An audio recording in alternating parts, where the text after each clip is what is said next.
Hello friends, कैसे हैं आप सभी लोग। आई होप आप सब ठीक होंगे। तो चलिए फटाफट से वीडियो को कर लीजिए लाइक, अपने दोस्तों के पास इसे शेयर कर लीजिए जिससे वो भी हमारे साथ जुड़ सके। और करते हैं हम लोग सेशन को स्टार्ट करने से पहले अगर आप हमारे चैनल पर नए हैं तो चैनल को सब्सक्राइब कर लीजिए और इसके साथ ही बेल आइकन को भी प्रेस कर लीजिए जिससे जब भी कोई वीडियो अपलोड हो तो आपको उसकी नोटिफिकेशन मिल जाए। फ्रेंड्स, आज हम लोग स्टार्ट करने वाले हैं 30 मोस्ट इम्पॉर्टेंट क्वेश्चन केमिस्ट्री के, रसायन विज्ञान के। तो ये सारे ही क्वेश्चन इम्पॉर्टेंट हैं और यूपीएसआई, यूपी पेट, एसएससी, जीडी इन सभी एग्जाम के लिए ये हेल्पफुल होंगे। तो आप लोग वीडियो को बहुत ही ध्यान से देखिएगा। तो चलिए ज़्यादा समय नहीं लेते हैं और क्वेश्चन स्टार्ट करते हैं। फर्स्ट है, पानी को शुद्ध करने के लिए आमतौर पर इस्तेमाल किया जाने वाला रासायनिक तरीका निम्नलिखित में से कौन सा है। तो इसमें आपका राइट आंसर हो जाएगा ऑप्शन सी, क्लोरोनीकरण।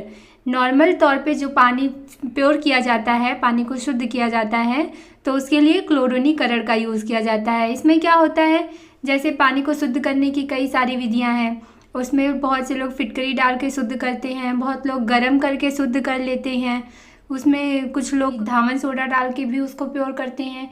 तो ये सारे तरीके जो होते हैं ये पानी को शुद्ध करने के लिए होते हैं। क्लोरीनीकरण क्या होता है, इसमें आप या तो धावन सोडा डाल के पानी शुद्ध करिए या फिर क्लोरीन की गोली आती है उसको डाल के जब आप पानी प्योर करते हैं तो ये सब जो प्रोसेस होता है इसे कहते हैं क्लोरीनीकरण। क्लियर है, आगे बढ़ते हैं, नेक्स्ट क्वेश्चन देखते हैं। भोजन में रसायन किस उद्देश्य से मिलाया जाता है। जो खाना होता है उसमें रसायन किस उद्देश्य से मिलाया जाता है, क्या पर्पस होता है। तो फ्रेंड्स, उसके संरक्षण के लिए, प्रोटेक्शन के लिए, खाने को लंबे समय तक टिकाऊ बनाने के लिए उसमें केमिकल का यूज़ किया जाता है। हमारे घर में नमक हो गया, सिरका हो गया, ये सब भी आप लोग देखते होंगे। जब अचार वचार बनाया जाता है तो उसमें सिरका मिलाया जाता है, नमक वमक ऐड किया जाता है। तो ये सब क्या करते हैं, ये सब उसको प्रोटेक्ट करने के लिए, क्योंकि ज़्यादा समय तक चलाना होता है तो उसके प्रोटेक्शन के लिए उसमें मिलाए जाते हैं केमिकल। इसके अलावा एक और मोस्ट इम्पॉर्टेंट क्वेश्चन मुझे याद आ रहा है यहाँ से, कभी कभी एग्ज़ाम में पूछा गया है ये कि जो चिप्स के पैकेट होते हैं, जो कुरकुरे चिप्स आप लोग खाते हैं, उसके पैकेट में कौन सी गैस भरी जाती है। तो कौन सी गैस भरी जाती है, नाइट्रोजन गैस। क्वेश्चन है, निम्नलिखित में से किसके परिणाम स्वरूप पानी की गुणवत्ता में गिरावट आई है। तो फ्रेंड्स, पानी की गुणवत्ता में यानी क्वालिटी ऑफ वाटर में गिरावट आती है गंदे पानी का सही से निपटान न करने की वजह से।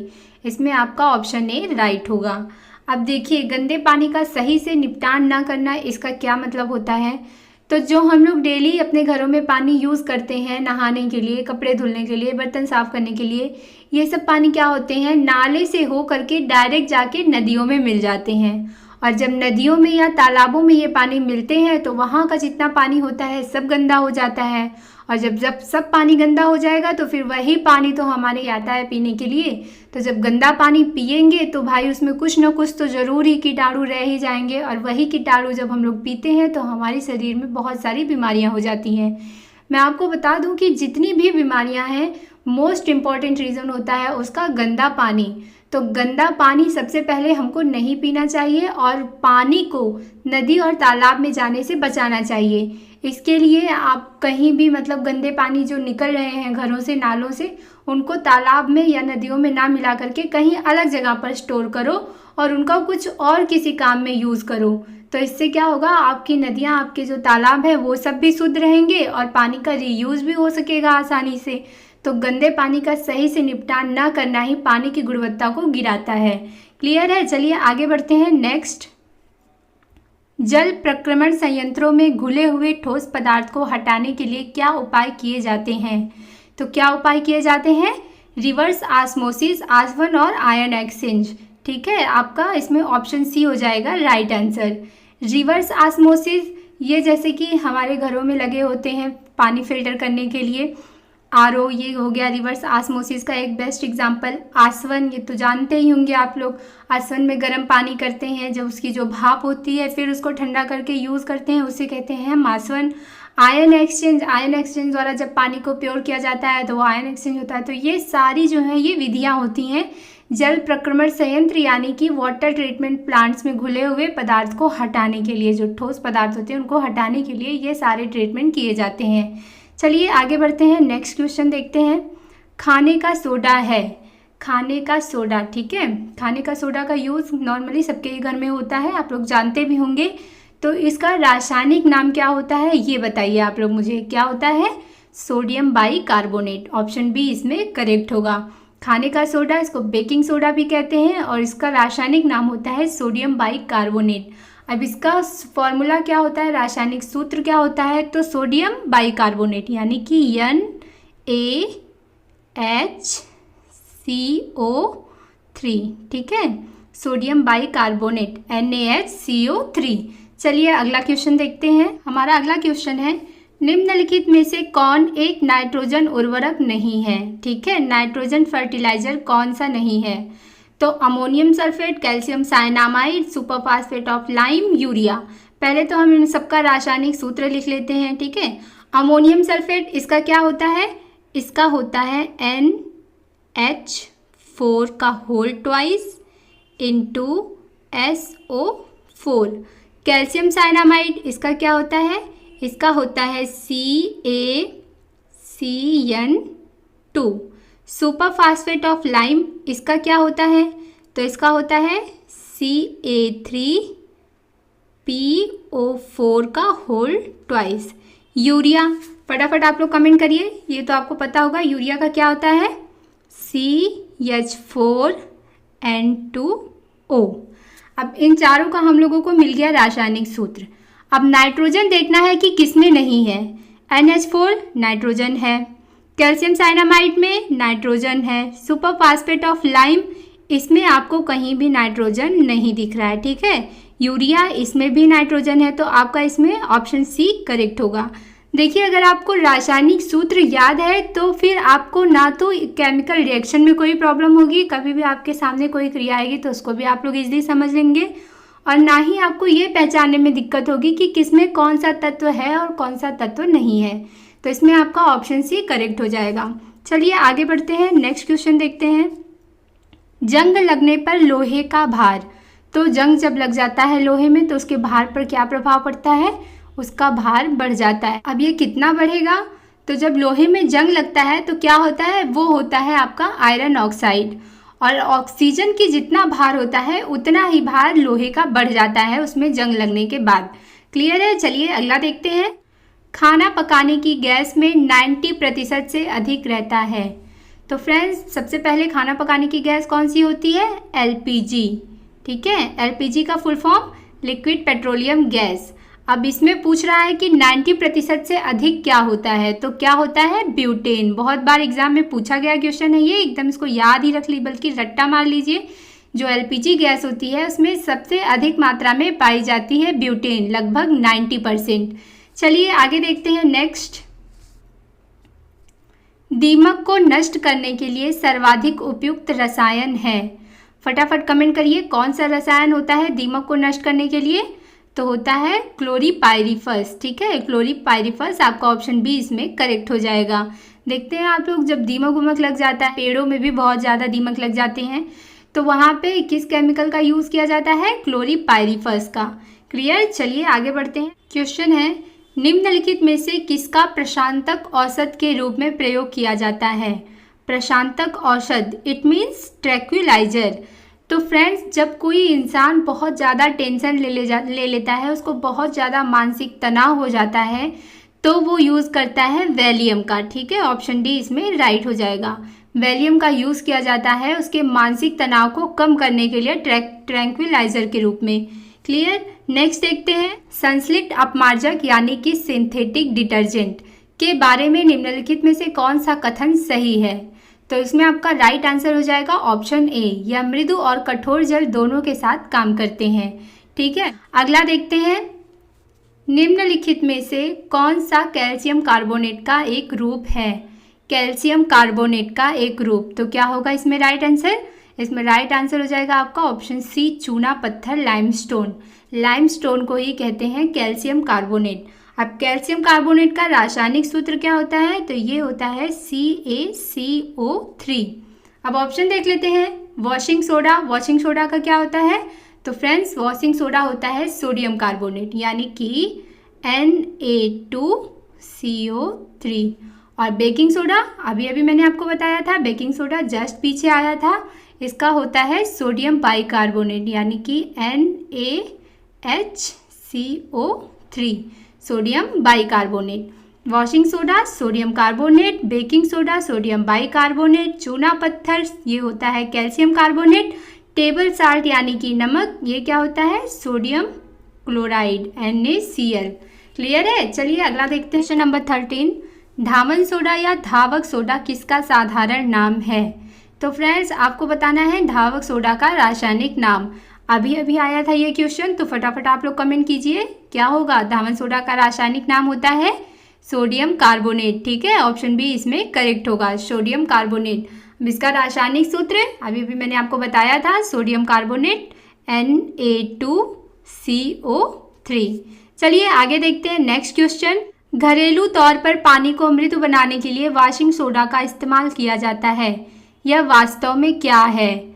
तो वही क्वेश्चन है ये, इसमें ज़्यादा कंफ्यूज होने की ज़रूरत नहीं, बस क्वेश्चन को थोड़ा सा घुमा दिया है क्योंकि एग्जाम में इसी तरीके से क्वेश्चन आते हैं। आपको एकदम सीधे सीधे नहीं पूछेगा, मान लो यहाँ तो मैंने आपको सीधे सीधे भी क्वेश्चन दिया था, बट एग्जाम में ऐसे अक्सर घुमा के ही क्वेश्चन पूछता है कि घरेलू तौर पर पानी को मृदु बनाने के लिए वॉशिंग सोडा का इस्तेमाल किया जाता है, यह वास्तव में क्या है? तो वॉशिंग सोडा का रासायनिक नाम क्या है? Sodium carbonate. Option B correct होगा, सोडियम कार्बोनेट का रासायनिक सूत्र फटाफट आप लोग कमेंट करिए। और फ्रेंड्स यहाँ पे एक और क्वेश्चन मैंने आपको बताया था कि जब हम लोग धावन सोडा का यूज़ करके पानी को प्योर करते हैं तो उस क्रिया को क्या कहते हैं? क्लोरोनीकरण।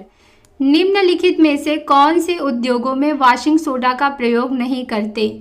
तो वॉशिंग सोडा का प्रयोग निम्न में से किस उद्योग में नहीं किया जाता है? शीशे के उद्योग में किया जाता है, बोरेक्स के उत्पादन में भी किया जाता है, पानी के स्थायी खारेपन को हटाने में डेफिनेटली किया जाता है, रासायनिक उद्योगों में ऑक्सीडाइजिंग एजेंट के रूप में इसमें नहीं किया जाता। तो ऑप्शन डी इसमें करेक्ट होगा। नेक्स्ट क्वेश्चन है, जल जो साबुन लगाने पर अच्छा झाग नहीं बना पाता को क्या कहते हैं? तो जल जो साबुन लगने पर अच्छा झाग नहीं बनाता है उसको क्या कहते हैं? उसको कहते हैं खारा जल। ऑप्शन बी इसमें करेक्ट होगा। खारा जल जो होता है वो साबुन के साथ झाग नहीं देता, जबकि मृदु जल जो होता है ये झाग देता है। अब ये झाग क्यों नहीं देता है? इस खारे जल में क्या पाया जाता है? तो इसमें कैल्शियम और मैग्नीशियम के लवण पाए जाते हैं और इसीलिए ये झाग नहीं बनाता है।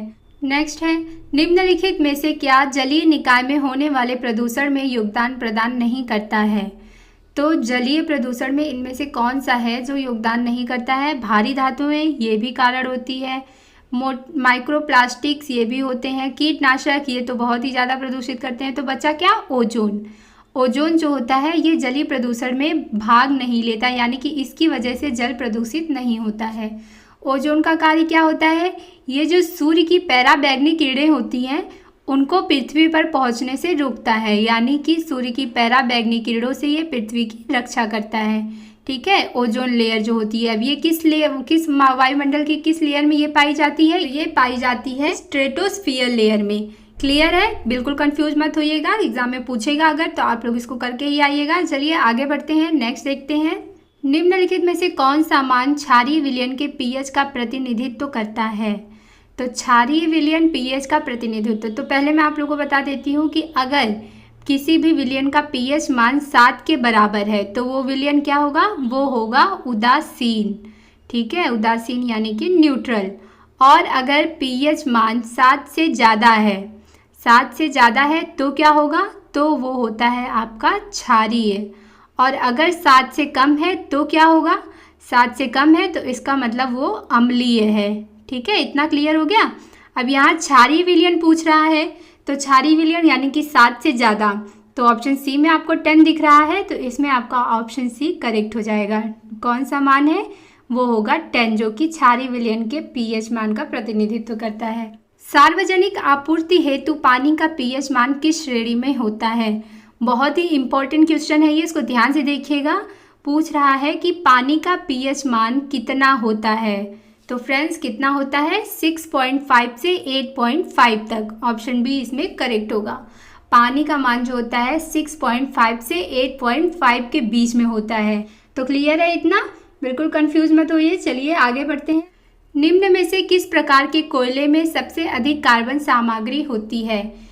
यहाँ कोयले के 4 टाइप्स हैं, बिटुमिनस, लिग्रानाइट, पीट और एंथ्रासाइट। तो सबसे ज़्यादा कार्बन किस में पाया जाता है? एंथ्रासाइड में। ऑप्शन डी करेक्ट होगा। एंथ्रासाइड में कार्बन की लगभग कितनी मात्रा पाई जाती है? फटाफट कमेंट करिए। तो इसमें लगभग 87% कार्बन पाया जाता है। कितना? 87%। अगला देखते हैं। क्वेश्चन है, निम्नलिखित में से किस विकल्प का निर्माण काठ की लुगदी यानी कि वुड पल्प से किया जाता है? तो पॉलिस्टर, टेफ्लॉन, नायलॉन, रेयान, ये सब क्या है? ये सब सिंथेटिक फाइबर हैं और इनका निर्माण किया जाता है मनुष्यों द्वारा। जबकि जो प्राकृतिक फाइबर होते हैं, नेचुरल फाइबर होता है, वो किससे प्राप्त होता है? वो पेड़ पौधों और जंतुओं से प्राप्त होता है। तो ये सब सिंथेटिक फाइबर हो गए। अब यहाँ पूछ रहा है कि किसका निर्माण काठ की लुगदी यानी वुड पल्प से किया जाता है। तो राइट आंसर हो जाएगा आपका ऑप्शन डी, रेयान। ठीक है, रेयान जो होता है इसका निर्माण जो होता है ये वुड पल्प से प्राप्त किया जाता है। वुड पल्प से प्राप्त होने वाले सेल्यूलोज से इसका निर्माण किया जाता है। ठीक है, आगे बढ़ते हैं। अगला देखते हैं। सिंथेटिक फाइबर के संबंध में निम्नलिखित में कौन सा कथन गलत है? तो जस्ट अभी आया था। ठीक है, सिंथेटिक फाइबर, जो मनुष्य द्वारा जो फाइबर बनाए जाते हैं उनको कहते हैं सिंथेटिक फाइबर। इसमें केमिकल का यूज करके रासायनिक विधि द्वारा फाइबर तैयार किया जाता है। तो कौन सा कथन इसके बारे में गलत दिया गया है? प्राकृतिक फाइबर से सस्ता होता है, सही बात है, करेक्ट है ये। प्राकृतिक फाइबर से सशक्त होता है, ये भी करेक्ट है। प्राकृतिक फाइबर से कम टिकाऊ, ये आपका इसमें गलत दिया है। ठीक है, ये प्राकृतिक फाइबर की तुलना में ज़्यादा टिकाऊ होते हैं। धोने तथा व्यवस्थित रखने में आसान, ये भी करेक्ट है। तो ऑप्शन सी इसमें आपका करेक्ट हो जाएगा। आगे बढ़ते हैं। नेक्स्ट देखते हैं। दो विभिन्न प्रकार के पदार्थों के कण को स्वतः ही आपस में मिश्रित करने की प्रक्रिया को कहते हैं। बहुत इजी है, क्या कहते हैं? इसको कहते हैं डिफ्यूजन, है ना। डिफ्यूजन कहते हैं जब दो पदार्थ के कण स्वतः ही आपस में मिक्स हो जाते हैं, तो इसी को कहते हैं डिफ्यूजन। हिंदी में इसको कहते हैं विसरण। क्लियर? विसरण की क्रिया ही डिफ्यूजन है। इसमें दो पदार्थ के कण आपस में मिश्रित हो जाते हैं यानी कि एक हो जाते हैं। आगे बढ़ते हैं। अगला देखते हैं। निम्नलिखित में से कौन सा कीमती पत्थर एक तत्व से बना है और एक यौगिक नहीं है? तो पन्ना, याकूत, हरिताश्म, हीरा। इसमें आपका ऑप्शन डी करेक्ट हो जाएगा, डायमंड। ये कार्बन का अपरूप होता है ना। कार्बन का अपरूप है तो कार्बन से बना है, पर ये यौगिक नहीं होता है। आपका ऑप्शन इसमें डी सही होगा। आगे बढ़ते हैं। नेक्स्ट देखते हैं। क्वेश्चन है, निम्नलिखित में से कौन सा कठोर पानी में अधिक मात्रा में मौजूद है? तो अभी आपने देखा था मृदु जल और कठोर पानी। कठोर पानी में क्या सबसे ज़्यादा पाया जाता है? कौन सा? कैल्शियम और मैग्नीशियम। ऑप्शन ए इसमें करेक्ट होगा। कैल्शियम और मैग्नीशियम की मात्रा कठोर जल में अधिक होती है और इसी वजह से वो साबुन के साथ ज़्यादा झाग भी नहीं देते हैं। क्वेश्चन है, जब पानी मिलाने के बाद मिश्रण में भारी घटक नीचे सतह पर बैठ जाता है तो इस प्रक्रिया को कहा जाता है? इसी प्रक्रिया को कहते हैं अवसादन। ऑप्शन सी इसमें करेक्ट होगा। को ध्यान से देख लीजिए। अवसादन की प्रक्रिया में क्या होता है? पानी मिलाने के बाद जो मिश्रण होता है उसमें भारी घटक नीचे बैठ जाता है। हो सकता है एग्जाम में आपको हूबहू ये क्वेश्चन ना मिले, आपको ऐसे भी पूछ सकता है कि अवसादन की प्रक्रिया में क्या होता है। तो ऑप्शन में दिया रहेगा पानी मिलाने के बाद मिश्रण में भारी घटक नीचे बैठ जाता है, ऊपर उठ जाता है, या इस तरीके से कुछ दिया रहेगा। तो क्या होता है, इसमें नीचे सतह पर भारी घटक जो होते हैं वो बैठ जाते हैं। इस क्रिया को क्या कहते हैं? अवसादन। अगर आप लोग वीडियो ध्यान से देखेंगे तो आपको ये अच्छे से समझ में आएगा, और एक बार अगर आपको कोई चीज़ अच्छे से समझ में आ गई तो वो आपको जल्दी भूलेगी नहीं। ठीक है, चलिए आगे बढ़ते हैं। नेक्स्ट देखते हैं। निम्नलिखित में से कौन सा रासायनिक परिवर्तन है? रासायनिक परिवर्तन क्या है? पटाखों का जलना। ऑप्शन ए इसमें करेक्ट होगा। बहुत ही इजी, बहुत इंपॉर्टेंट भी है ये। पटाखों का जलना रासायनिक परिवर्तन होता है, जबकि मैग्नीशियम तार का गर्म होना, कपड़े सूखना, पानी में चीनी का घुलना, ये सब क्या है? ये सब कोई भी रासायनिक, इसमें कोई भी केमिकल चेंजेस नहीं हो रहे हैं, लेकिन पटाखों के जलने में इसमें होते हैं रासायनिक परिवर्तन। आगे बढ़ते हैं। नेक्स्ट देखते हैं। वाष्पीकरण की प्रक्रिया के बारे में निम्नलिखित में कौन सा सही है? कौन सही है? तो वाष्पीकरण की क्रिया क्या होती है पहले तो ये जान लेते हैं। तो जब किसी भी पानी को या द्रव को गर्म किया जाता है और उसमें से वाष्प निकलने लगती है तो इसी प्रोसेस को कहते हैं वाष्पीकरण। ऑप्शन बी इसमें करेक्ट हो जाएगा। यह सतह के क्षेत्र में वृद्धि होने पर बढ़ती है। वाष्पीकरण की जो क्रिया होती है, जब सतह का क्षेत्रफल बढ़ेगा तो इसमें भी बढ़ोतरी होगी। इसके अलावा और कब कब बढ़ेगी? तो जब तापमान ज़्यादा रखा जाएगा तब भी वाष्पीकरण की जो दर है वो तेज़ होगी, है ना। जब टेम्परेचर हाई होगा तो भाई वाष्प तो जल्दी जल्दी निकलेगी, पानी जल्दी जल्दी खौलेगा। जब कोई भी चीज़ आपके सामने होती है, कोई भी क्वेश्चन आपके सामने आता है, तो आप अपने माइंड में उसकी एक इमेज प्रिपेयर करिए। जब आप इमेज प्रिपेयर कर लेंगे तो ऑटोमेटिक वो चीज़ें आपको धीरे धीरे समझ में आने लगेगी। अब वाष्पीकरण आया है तो उसके लिए आप अपने माइंड में एक इमेज प्रिपेयर करिए कि पानी हम खौला रहे हैं। अब जब पानी खौलाएंगे तो भाई टेम्परेचर बढ़ाएंगे तो वाष्पीकरण की दर बढ़ेगी। सतह का क्षेत्रफल बढ़ाएंगे, यानी अगर कोई बड़ी सतह है, अगर हम एक छोटी सी कटोरी में पानी उबालेंगे तो वो कम वाष्प देगा, लेकिन अगर बड़े से भगोने में बनाएंगे तो भाई वाष्प ज़्यादा निकलेगी, यानी वाष्पीकरण की जो दर है वो बढ़ेगी। तो ये समझ में आ गया आपको। आगे बढ़ते हैं, नेक्स्ट देखते हैं। निम्नलिखित में से कौन सी प्रक्रिया जल चक्र में शामिल प्रक्रिया का एक हिस्सा नहीं है? जल चक्र ये क्या होता है? तो जल चक्र फ्रेंड्स, नीचे जो हमारे पृथ्वी पर जितने भी जलाशय हो गए, नदी हो गए, ये सब जो होते हैं जलाशय जिसमें पानी होता है, जब सूर्य की रोशनी इस पे पड़ती है तो ये भाप बनने लगता है, यानी कि वाष्पीकरण की क्रिया होने लगती है। ये वाष्प जो होते हैं भाप बनकर ये ऊपर उठते हैं और ऊपर जा कर के ये बादल बनाते हैं, और वही बादल जो है वो बरसते हैं और फिर लौट करके धरती पर आ जाते हैं। तो ये जो पूरी प्रक्रिया होती है वाष्प बनने की, ऊपर जाने की, बादल बनने की, फिर बारिश होने की, इसी को कहते हैं जल चक्र। तो इनमें से कौन सी प्रक्रिया है जो जल चक्र में शामिल प्रक्रिया का हिस्सा है? तो ऑप्शन ए में ही दिख रहा है वाष्पीकरण। वाष्पीकरण जो है ये जल चक्र में शामिल होता है। पहली क्रिया होती है ये, सूर्य की रोशनी पड़ने पर पृथ्वी का जल वाष्प बनकर ऊपर उठता है और बादल बनता है, इसे कहते हैं वाष्पीकरण, और ये जो है ये जल चक्र में शामिल होता है। जबकि ऊर्ध्वपातन ये क्या है? ठोस का डायरेक्ट वाष्प में बदलने की प्रक्रिया को ऊर्ध्वपातन कहते हैं। हिमीकरण किसी भी द्रव के बर्फ में बनने की, यानी कि ठोस में बदलने की प्रक्रिया को हिमीकरण कहते हैं। आगे देखते हैं, नेक्स्ट क्या है। निम्नलिखित में से कौन सा चक्र पृथ्वी पर मौसम के पैटर्न का एक महत्वपूर्ण पहलू है? कार्बन चक्र, जल चक्र, नाइट्रोजन चक्र, ऑक्सीजन चक्र। राइट आंसर होगा ऑप्शन बी, जल चक्र। जो जल चक्र होता है इसी की वजह से पृथ्वी पर मौसम बदलते रहते हैं। जल चक्र क्या होता है अभी मैंने आपको बताया था। तो फ्रेंड्स ये थी हमारी आज की वीडियो। कैसा लगा सेशन आपको हमें कमेंट करके ज़रूर बताइए। इसके अलावा अगर आप कोई सुझाव भी देना चाहते हैं तो आप बिल्कुल कमेंट करके बता सकते हैं। मैं कोशिश करूंगी अगर आपका सुझाव सही है तो उसे अपने अंदर लाने की, वीडियो में उसे दिखाने की। तो फ्रेंड्स आज के लिए बस इतना ही। जाने से पहले आपको बता दूं कि आपको हमारे MJT ऐप पर हिंदी का पूरा वीडियो कोर्स मिलेगा, जिसमें कि हमारे सुमित मिश्रा सर ने बहुत ही अच्छे से आपको 1 बाय 1 टॉपिक करके एक एक वीडियो बना करके बहुत ही अच्छे से समझाया है। सारी वीडियो के मॉक टेस्ट भी दिए गए हैं, सबकी PDF भी दी गई है। तो आपको ये वीडियो कोर्स जो है बहुत ही हेल्पफुल होगा UPSI RO के एग्ज़ाम में। तो अगर आप चाहें तो इसे परचेस कर सकते हैं हमारे MJT ऐप से, और आपको ये वहाँ पे मिलेगा सिर्फ और सिर्फ 299 रुपीज़ में। तो देरी मत कीजिए, अगर आप इंटरेस्टेड हैं तो इसको तुरंत लीजिए, क्योंकि जितनी जल्दी आप कोर्स ले लेंगे उतनी जल्दी आपकी तैयारी शुरू हो जाएगी, और जब तैयारी जल्दी शुरू होगी तो एग्ज़ाम में रिस्पॉन्स भी अच्छा दिखेगा। तो फ्रेंड्स आज के लिए बस इतना ही। मिलते हैं अगली वीडियो में, तब तक के लिए नमस्कार, जय हिंद, वंदे मातरम।